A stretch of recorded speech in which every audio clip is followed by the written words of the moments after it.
అందరికీ నమస్కారం. నా పేరు భార్గవ్. ఈరోజు మనం చర్చించబోయే అంశం తెలంగాణ రాష్ట్రంలో కొత్తగా ఏర్పడినటువంటి తెలంగాణ రాజ్యాధికార పార్టీ టిఆర్పి పార్టీ. ఈ పార్టీని తీన్మార్ మల్లన్న అలియాస్ చింతపండు నవీన్ అనే వ్యక్తి ప్రారంభించడం జరిగింది. అయితే తెలుగు రాష్ట్రాల్లో ఈ పార్టీ ఒక ప్రధాన చర్చకు ఈ రోజున దారితీసింది. ఎందుకు ప్రధాన చర్చకు వచ్చింది అంటే, ఇప్పటి వరకు డామినెంట్ కులాల ఆధిపత్యంలో ఉన్నటువంటి రాజకీయ పార్టీలు ప్రధానంగా బీసీ వాయిస్ తో వెనుకబడిన కులాల యొక్క వాయిస్ గా ఈ టిఆర్పి పార్టీ ఉంటుంది. అదేవిధంగా ప్రైవేట్ రంగంలో రిజర్వేషన్లు అమలు చేయాలని దీర్ఘకాలిక లక్ష్యంతో మేము ముందుకు వస్తున్నామని చెప్పి ఈ టిఆర్పి పార్టీ తన నినాదంగా చెప్పడం జరిగింది. సో ఇవన్నీ ఒక ఎత్తు అయితే, మనం ప్రధానంగా ఈ భారతదేశంలో ఒక రాజకీయ పార్టీ సక్సెస్ అవ్వాలి అంటే కొన్ని మౌలికమైన సూత్రాలు ఉన్నాయి. సో ఈ మౌలికమైన సూత్రాలతో పాటు ఎటువంటి రాజకీయ వ్యూహాలు అవలంబిస్తే ఆ రాజకీయ పార్టీలు సక్సెస్ అయ్యి, అసలు రాజకీయ పార్టీల యొక్క చరిత్ర ఏంటి, దీని మూలాలు ఏంటి, ఇవన్నీ మనం ఇప్పుడు తెలుసుకునే ప్రయత్నం చేద్దాం. వాస్తవానికి మనం ఏ రాజకీయ పార్టీ అయినా మనం చర్చించాలి అంటే ముందుగా చరిత్రలోకి వెళ్ళాలి. ఏ చరిత్రలోకి అంటే వేదిక్ పీరియడ్లోకి వెళ్ళాలి. 1500 BCE నుంచి 500 BCE వరకు ఉన్న మధ్యకాలాన్ని వేదిక్ పీరియడ్ అంటారు. ఈ వేదిక్ పీరియడ్ లోనే వర్ణాశ్రమ ధర్మం అనేది ఏర్పడింది. బ్రాహ్మణ, క్షత్రియ, వైశ్య, శూద్ర కులాలుగా మనుషులు విభజించడం జరిగింది. సో వృత్తుల వారీగా ఆ రోజున వర్ణం ఏర్పడడం జరిగింది. ఆ తర్వాత మనువు వచ్చిన తర్వాత ఈ వర్ణాన్ని కులాలుగా ఫిక్స్ చేసి కులాలు మార్చడానికి వీలు లేదు అని చెప్పి ఫిక్స్ చేయడం జరిగింది. అక్కడ నుంచి రాజకీయ కుట్ర అనేది అక్కడి నుంచి మొదలైంది. సో ఎప్పుడైతే వేదిక్ పీరియడ్ తర్వాత Gupta period, post Gupta period లో దేవాలయ వ్యవస్థ వచ్చింది.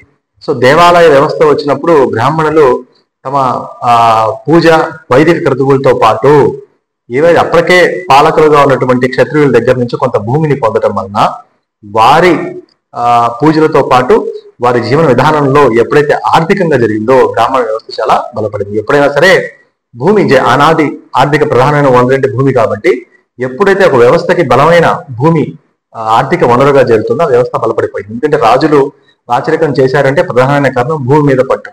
ఆ తర్వాత బ్రాహ్మణులు రాజుల దగ్గర నుంచి వాళ్ళు ప్రసన్నం చేసుకుని భూమిని పొందిన తర్వాత ఆ వ్యవస్థ కూడా బలపడడం జరిగింది. కానీ శూద్ర కులాల్లో ఆ రోజున ఆ భూమికి పనిచేస్తూ ఆ తర్వాత కప్పం కట్టడం జరిగింది. ఆ తర్వాత ఈ డామినెంట్ కులాలు అంటే పీజెంట్ వారియర్స్ రూపాంతరం చెంది వారు కూడా భూమి మీద కొంత పట్టు సాధించడం జరిగింది. ఎప్పుడైతే మనకి కాలక్రమంలో రాచరికాలు పోయినాయి, అదేవిధంగా బ్రాహ్మణులు ఎప్పుడైతే డామినెన్స్ పోయిందో, రాజులు పోయారు, ఆ బ్రాహ్మణుల డామినెన్స్ పోవటంతో సుధాగా ఎవరైతే ఈ శూద్ర కులాల్లో ఎవరైతే భూమి మీద హోల్డ్ ఉందో అప్పటి వరకు పనిచేసి ఆ తర్వాత భూమి మీద పట్టు సాధించిన శూద్ర కులాలే పాలిత కులాలుగా అవతరించడం జరిగింది ఈ మోడర్న్ ఇండియాలో. అందరికీ తెలుసు, వేదిక్ పీరియడ్ నుంచి తర్వాత గుప్తా, పోస్ట్ గుప్తా పీరియడ్, ఆ తర్వాత మౌర్య డైనస్టీలు, అదేవిధంగా ముస్లిం డైనస్టీలు, అదేవిధంగా పోర్చుగీసులు, డచ్లు, ఫ్రెంచ్లు, ఈస్ట్ ఇండియా కంపెనీలు, బ్రిటిష్, ఈ వ్యవస్థలన్నీ కూడా ఇదే చాతుర్వర్ణ వ్యవస్థ అంటే చాతుర్య వర్ణ వ్యవస్థ ద్వారా మనువు ఫిక్స్ చేసిన కాస్ట్ ని మోసుకుంటూ రావడం జరిగింది. ఎప్పుడైతే కులాన్ని మోసుకుంటూ వచ్చాయో కులాల వారీగా వారికి పనులు అప్పచెప్పడం జరిగింది. సో ఏదైనప్పటికీ కూడా కాలక్రమంలో ఈ శూద్ర కులాల్లో ఉన్నటువంటి శూద్ర కులాల గతంలో వివక్ష అనుభవించినవే. సో బ్రాహ్మణ, క్షత్రియ, వైశ్యులు మాత్రమే అప్పర్ కాస్ట్ హిందూ ధర్మం ప్రకారం, మిగతా అన్ని కూడా ఈ 3 కులాలకి సేవ చేసే కులాలే అని చెప్పి హిందూ ధర్మం, ఆనాటి హిందూ ధర్మం అప్పుడు చెప్పడం జరిగింది. సో మిగతా కులాలుగా ఉన్నటువంటి వారు కొంత వివక్షకు ఎదురవుతూనే ఉన్నారు. కానీ శూద్రుల్లో కొంతమంది ఎప్పుడైతే డామినెంట్ పీజెంట్స్ గా ఉండి వాళ్ళ భూమి మీద పట్టు సాధించారో వాళ్ళ రాజ్యాధికారం చేజెక్కించుకోవడం ఇప్పుడు జరిగింది. సో దీన్నే ప్రధానంగా కంటిన్యూ చేస్తూ, ఆ లెగసీనే కంటిన్యూ చేస్తూ జమీందారులు ఎవరైతే భూమి మీద ఉన్నారో ఆ భూమి మీద ఉన్న కులాలే శూద్రులు అయినప్పటికీ కూడా రాజ్యాధికారం రావడం జరిగింది. కానీ మరి ఒకప్పుడు వీరు ప్లే చేసిన రోల్ అయితే ఉందో పంటలు పండించడం, ఆ రోల్ అంతా కూడా ఇప్పుడు డామినెన్స్ కులాల దగ్గర ఉన్న భూమిని పంటలు పండించే రోలు బీసీలు, ఎస్సీ, ఎస్టీలు, దళితులు, ఆదివాసీలు అందరూ కూడా తీసుకోవడం జరిగింది. అంటే చరిత్ర ఒకరి దగ్గర నుంచి రాజుల దగ్గర నుంచి బ్రాహ్మణులకి, బ్రాహ్మణుల దగ్గర నుంచి శూద్రులకి, శూద్రుల్లో డామినెంట్ గా ఉన్న వారి దగ్గర నుంచి ఒకప్పుడు ఈ శూద్రులే కమ్మ, కాపు, రెడ్డి, వెరములే ఆ రోజున బ్రాహ్మణ, క్షత్రియులకి పొలాలలో పనులు చేసేవారు. ఆ తర్వాత వారికి హోల్డింగ్ వచ్చిన తర్వాత వారి పొలాలలో ఈ బీసీలు, దళితులు పనిచేయడం మొదలుపెట్టారు. ఎప్పుడైతే భూమి అంటే ఎకానమీ తోడైందో, న్యూమరిక్ అంటే మనుషుల జనాభా ఎంత ఉన్నా ఆర్థికం బలపడింది. అంటే భూమి ఎప్పుడైతే ఆర్థిక వనరుగా ఉంది గాలి, నీరు, భూమి ఉత్పాదక శక్తుల మీద ఎప్పుడైతే వారికి ఆధిపత్యం వచ్చిందో ఈ డామినెన్స్ కులాలకి రాజ్యాధికారం కూడా వచ్చింది. సో దీన్ని బట్టి మన చరిత్ర చెప్పేది ఏంటి అని అంటే భూమి ప్రధానమైన వనరు, అదేవిధంగా ఉత్పాదక శక్తుల మీద ఆధిపత్యం, ఇవి ఉన్నవారు రాజ్యాధికారం చేయగలుగుతున్నాడని ఒక అంచనా. సో మరి ఇప్పుడు వీరి మెజారిటీగా రూరల్ ఏరియాల్లో ఈ డామినెన్స్ కులాల భూముల్లో పనిచేసే బీసీలు రాజ్యాధికారంలోకి రావాలి అని అంటే మరి వారి దగ్గర భూమి, ఆర్థిక వనరులు లేదా ఉత్పాదక శక్తులు పట్టుందా? ఇది ప్రశ్న. ఈ ప్రశ్న ఉంటేనే మనం రాజ్యాధికారం చేజెక్కించుకునే అవకాశం ఉంటుంది తప్ప లేకపోతే కుదరదు. ఎందుకంటే డామినెన్స్ కులాల్లో ఎకానమీ అంతర్భాగం ఉంటే వాళ్ళ ఐడియాలజీతో పాటు వాళ్ళ వ్యవస్థతో పాటు వారికి భూమి అనేది ఎప్పుడైతే యాడ్ అయిందో, ఆర్థిక వనరు అనేది ఎప్పుడైతే యాడ్ అయిందో వారు రాజ్యాధికారాన్ని సుస్థిరం చేసుకోగలిగారు. మరి బీసీ కులాల్లో, వెనకబడిన కులాల్లో ఏ విధంగా ఆ డామినెన్స్ నిరూపించుకోగలుగుతారు అనేది ఇప్పుడు ఒక చర్చ. అయితే ప్రధానంగా మన ఆంధ్రప్రదేశ్ రాజకీయాల్లో కూడా మనకి స్పష్టంగా ఒక విధానం కనపడింది. ఎందుకంటే జనసేన పార్టీ అధికారంలో రావాలని కలలుగని శూద్ర కులాల్లో ఒకటి ఒక కమ్యూనిటీ బేస్ తో ఆ పార్టీ వాయిస్ గా వచ్చింది. సో వచ్చినప్పుడు 21% గా ఉన్నట్టు మేజర్ హోల్డర్స్ ఆ పార్టీ అదే అని చెప్పను, కానీ మేజర్ సపోర్టర్స్ అందరూ కూడా 21% గా ఉన్నారు. కానీ 7% మాత్రమే జనసేన షేర్ తీసుకోగలిగింది. సో తర్వాత అప్పుడు మొదట్లో అన్ని స్థానాల్లో ఓడిపోవడం జరిగింది. తర్వాత ఎక్కడ లోపం ఉందో గమనించి సో డామినెన్స్ కులాలకు సంబంధించిన పార్టీలతో చేతులు కలపడం, అదేవిధంగా రాజ్యాధికారంలో ఎంతో కొంత భాగస్వామ్యులు అవడం జరిగింది. సో ఇదంతా ఎందుకు చెప్తున్నాను అంటే ఒక పార్టీ రాజ్యాధికారంలోకి రావాలి అంటే ఖచ్చితంగా ఆర్థికం అనేది ఇక్కడ ప్రధానమైన వనరుగా ఉంది.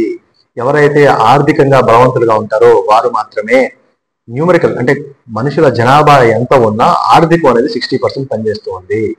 సో అందుకనే కదా మనకి 10-15% కూడా లేని డామినెంట్ కులాల్లో ఉన్నవారు ఈ రోజు రాజ్యాధికారంలో ఉంటే 56% ఉన్న బీసీ కులాలు అధికారంలో లేకపోయాయి. కారణం ఏంటి అంటే గాలి, నీరు, భూమి ఉత్పాదక శక్తుల మీద వారికి ఆధిపత్యం లేకపోవడం, ఇంకా పన్నులు ఈ డామినెన్స్ కులాల పొలాల్లో పనిచేయటమో లేకపోతే వారు సృష్టించిన సంపదల దగ్గర పనిచేయటమో సరిపోయింది. కానీ వీరు దాని మీద హోల్డింగ్ చేయలేకపోవడం ప్రధానమైన సమస్య. అయితే ఇప్పుడు తెలంగాణ రాష్ట్రంలో 136 కులాలు ప్రధానంగా ఉంటే 90 కులాలని కేంద్ర ప్రభుత్వం గుర్తించింది బీసీలో. ఇప్పుడు తీర్మానం మల్లన్న బీసీల వాయిస్ గా ఉండి బీసీల రాజ్యాధికారం కోసం పనిచేస్తారు అంటే ప్రధానంగా గుర్తించాల్సిన అంశం ఏంటి అని అంటే బీసీల్లో రాజకీయ చైతన్యంతో పాటు ఆర్థిక చైతన్యం రావాలి. ఇప్పుడు చాలా మంది ఏం చెప్తారు అంటే సామాజిక చైతన్యం కావాలి, వివక్షకు ఎదురవుతున్నాం, పోరాడుతున్నాం. ఇవన్నీ కూడా చరిత్రలో రాజులుగా నిలబెట్టలేదు. రాజులుగా నిలబెట్టాలి అంటే ఆర్థిక చైతన్యం ఉండాలి. గాలి, నీరు, నేల, భూమి ఉత్పాదక శక్తుల మీద ఎప్పుడైతే బీసీ కులాలకి ఆధిపత్యం ఉంటుందో అప్పుడు మాత్రమే బీసీ కులాలు అధికారంలోకి వస్తాయి. కాబట్టి 130 కులాల్లో మైక్రో లెవెల్లో వారి ఆస్పిరేషన్స్ వేరు, వివిధ రకాలైన కులాలు, వివిధ రకాల విభిన్న సంస్కృతులు ఉన్నాయి. మరి అందరినీ మైక్రో లెవెల్లో యూనిఫికేషన్ చేయాలి, లేకపోతే ఖచ్చితంగా అధికారంలోకి వచ్చే పరిస్థితి ఉండదు. అదేవిధంగా ఒంటరిగా పోటీ చేస్తే ఖచ్చితంగా అందరూ ఓడిపోతారు. ఇది మన చరిత్ర చెప్తుంది. కాబట్టి ఏం చెయ్యాలి అని అంటే డామినెన్స్ కులాల్లో ఎవరో ఒక సపోర్ట్ తీసుకుంటే డామినెన్స్ కులాలు ప్రధానంగా నడిపే ప్రధాన రాజకీయ పార్టీలతో ముందు కలిసి వెళితేనే ఎంతో కొంత హోల్డింగ్ ఉంటుంది. అంటే ప్రధానంగా ఒక 20 కాన్స్టిట్యూషన్ 119 అసెంబ్లీ కాన్స్టిట్యున్సీలో 19 రిజర్వ్డ్ ఎస్సీ. సో ఈ రిజర్వ్డ్ ఎస్సీ కులాల్లో కొంత, అదేవిధంగా బీసీ అంటే మొత్తంగా ఒక 20 కాన్స్టిట్యున్సీని సెలెక్ట్ చేసుకొని కనుక పనిచేసుకుంటే ఎలా పనిచేయాలంటే బీసీల్లో అప్పటికే ఆర్థికంగా ఎదిగిన వారిని సెలెక్ట్ చేసుకుని 60%, 40% ప్రజలను చైతన్యం చేసే ఆ డబ్బు ద్వారా లేకపోతే బలం ద్వారా చైతన్యం కలిగించే విధంగా ఉంటే ఎంతో కొంత ఇంపాక్ట్ చూపించగలుగుతారు. ఒక 20 సీట్లలోనే ఇంపాక్ట్ చూపించగలుగుతారు. కానీ లేకపోతే ఇది ఇప్పుడే అయ్యే పరిస్థితి కాదు. అంటే ఇక్కడ మనం గుర్తించాల్సింది ఏంటి అని అంటే ఎవరికైతే ఆర్థిక చైతన్యం ఉన్న శూద్ర కులాల్లో వారు రాజ్యాధికారం రాగలిగారు. కాబట్టి బీసీ కులాల్లో ప్రధానంగా సామాజిక స్పృహతో పాటు సామాజిక చైతన్యంతో పాటు ఆర్థిక చైతన్యం బీసీ కులాల్లో దళిత కులాలు.